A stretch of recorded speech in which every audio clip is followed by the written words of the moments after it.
घूमत गलिए गलिए बार हो।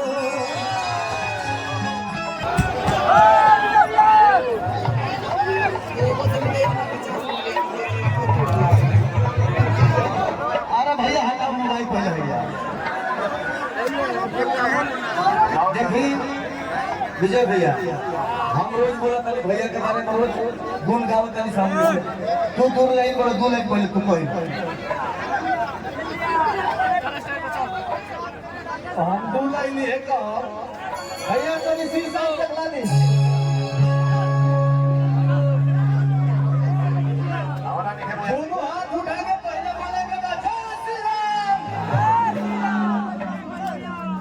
जय कलाकार ये पावर दिखलाने के बाद सबके अपना भैया खातिर कई बात ज्यादा ना कि कवनो ना काम पहले चलिए बारे कि कवनो ना काम पहले चलिए बारे घूमत गलिए गलिए बारे हो। कि वोट दे के संसद भेजाई दिया पवन मीरा गलिए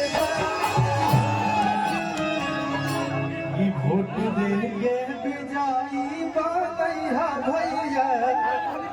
अरे पवन मीरा गलिए बारे हो।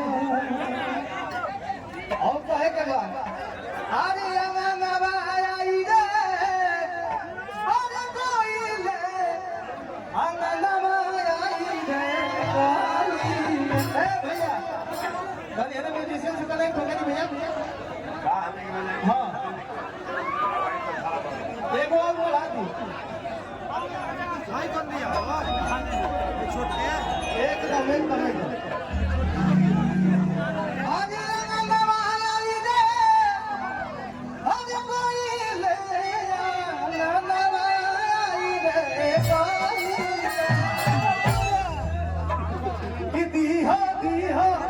चाची हो सिसिया पवन आई रे अरे जी हाँ चाची हो सिसिया पवन आई रे ले चल